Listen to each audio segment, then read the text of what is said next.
But yeah, I do want to touch on some signs of a recession, and I have a lot lined up for everyone today, so pour yourselves a drink, okay?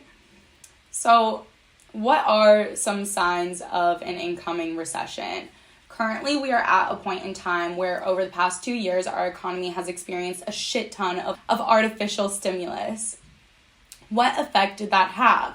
It created a plethora of overnight millionaires who developed luxury spending habits that are completely, totally out of control. That, coupled with the fact that rates have been extremely low, allowed for everyday people to access abundant amounts of money for cheap. All of this has led to an increase in luxury goods purchases, housing prices through the roof, and credit card spending flying, despite unemployment rates being just above pre-COVID levels and a record number of employee resignations, hence the Great Resignation, which are not included in unemployment data. A lot of these people are under the illusion that this inflated purchasing power will last forever, which is probably why we've seen people spending so much real money on JPEGs. Sorry, blonde broker. Which is me. I am totally guilty of that. I just counted, I looked at my wallet, I have 98 NFTs that I have purchased and collected. So that's why I came to the house right now. It's all my JPEGs. It's incredible. You're part of the problem. You are the problem. My money's in the blockchain. But I mean, so what are some of the indicators that we need to know about, like when the recession's coming? Yes. So I have like 5 indicators for you guys. The first one is rising oil prices, and I'll get into all of them. The second, rising interest rates. The third, home prices and sales declining. The fourth is stock market crashes. And the fifth is manifestation, which you guys know I'm into. So that's like kind of like 4.5. But let's start on rising oil prices. So in our current case, the reason why oil prices have soared is because of a supply shock caused by the Putin-Ukraine conflict. However, it is important to keep an eye on this because soaring oil prices have preceded the past 5 recessions.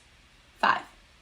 When the prices of oil and natural gas rise, they have an effect on everything, most noticeably on gas prices at your local gas station, but can even trickle into the price of a t-shirt because everything needs to be transported. Food, water, basically anything that isn't growing in your backyard needs to be transported and is going to go up in price because of oil. So I need to start learning how to garden and grow my own food and tie knots and be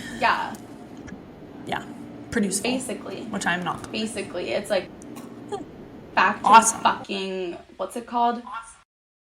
What was it called? Hunter-gatherer. We're all gonna become hunter-gatherers. Yeah, hunter-gatherer. Because of these stupid oil prices. I need to be a gatherer. Okay, so the next indicator of a potential recession is rising interest rates.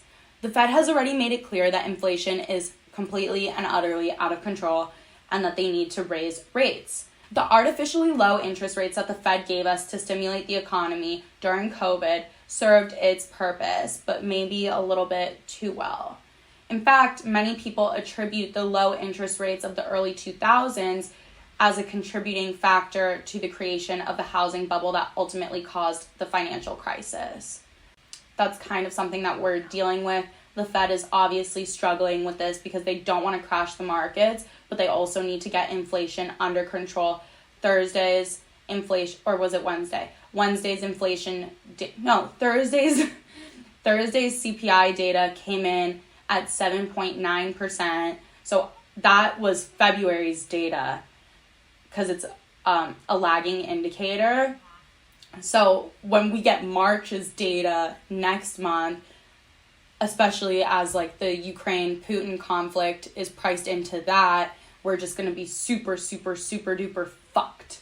I'm guessing 8.6. What are you guessing?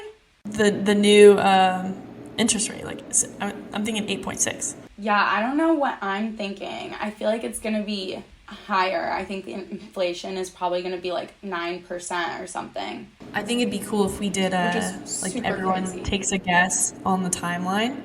That'd be really cool and see who's right. I mean, it's just like a bad situation because inflation means that your dollar is losing value. That's literally all it means. So if it rises 9%, your $100 is now worth $91.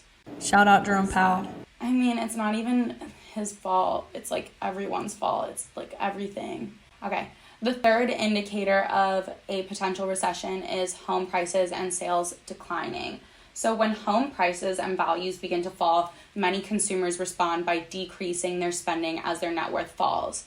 The cutting back can also get more extreme if homeowners find themselves in negative equity, also known as being underwater on their mortgage, which is when you owe more than what the home is worth.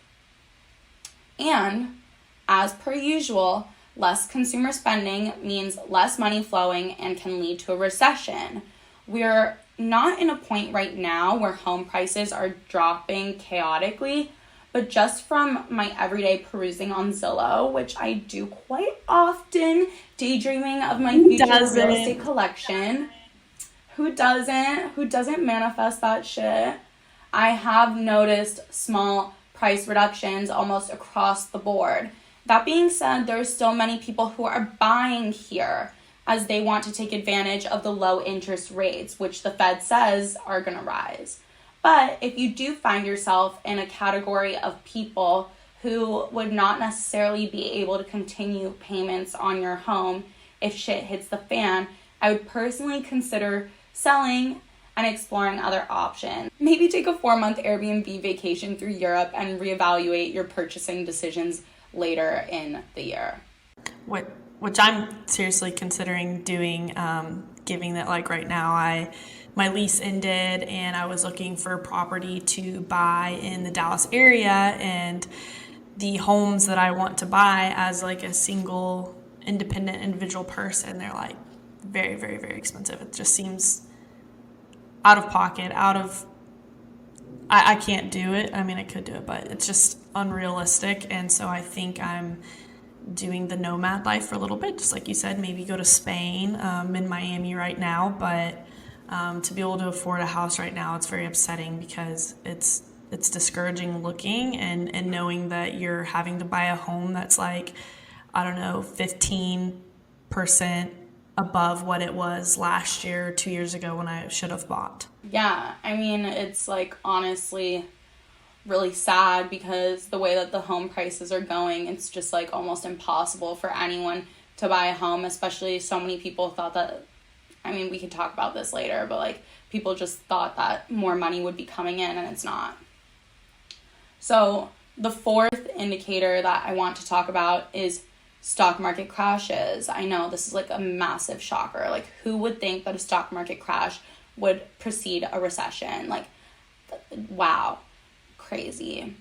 But they are actually huge warning signs of a looming recession. And while the NASDAQ is only 25% off previous highs, there have been many stock market crashes that have almost been hiding beneath the greater indices that I want to talk about. So small caps, as we all fucking know, I mean, if you're watching this and you know me from Twitter, like you know that they are all down bad, down between 60 and 90% off their early 2021 highs. And as retail was like, most of retail was invested in small caps. So most of retail has been experiencing like a massive stock market crash in regards to their personal portfolios that like nobody talks about on the media. So I definitely want to mention that. And then also the crypto market wasn't a thing in any previous recession because that's only like new. You know, crypto is like the internet of 2000. But I would definitely consider it in this case to be similar to the stock market. And anyone holding crypto has also experienced declines anywhere from 45% in the case of Bitcoin to a full fucking rug pull where you just have $0 left in whatever coin you fucking bought. So Bitcoin is supposed to be an inflation hedge, and when the CPI data came out on Thursday, higher than expected, all that happened to Bitcoin was it went down. So it's not really doing what it's supposed to do. And now I'm not saying that this is exactly the same, but there are many similarities between the early 2000s and now. Similarly to how people were excited about the future of the internet and threw insane amounts of money at any project that had a .com at the end of it, in the past 2 years, the crypto world has seen similar excitement. Crypto, DeFi, Web3, it's all clearly the future. Like, it's all going to be the future. But at the same time, there is no evident leader. There's no project that's like the Google. You know, no one knows what the Google of crypto is. So people have been pouring money into these markets, almost like shooting bullets in the dark, hoping to magically hit the project that's going to become the future of like crypto, DeFi, and Web3. But honestly, those projects haven't even come to light yet. And people are really trying to take shots in the dark, hoping to suddenly become a billionaire overnight. But similarly to how when the internet was started, like all of those initial internet projects, the .com projects, they inspired what the web is today, but barely any of them survived long term. So now that crypto is on the decline, oil is at an all-time high, rates are increasing, inflation's out of control, the markets are in a downturn, how will that affect the people? The people who bought a $3 million 2-bedroom condo with 10% down who have no job, what's going to happen to them when they were banking on Bitcoin going to $100,000? It continues to decline, and then they can't pay their mortgage, and a fucking Happy Meal at McDonald's costs $15. What's going to happen? Who's going to buy their 2-bedroom condo when they have to sell it? With inflation through the roof, rates on the rise, prices of goods increasing parabolically, who is going to have $3 million for a fucking 2-bedroom condo? Nobody. And then what's going to happen? They're going to have to sell, they're going to have to sell their Lamborghini. They're going to have to sell their crypto. They're going to have to sell all of their assets. And we all know what happens when supply is high and demand is low. The fucking prices are going to drop of everything. I want to mention one more thing. Manifestation. This is the 5th indicator.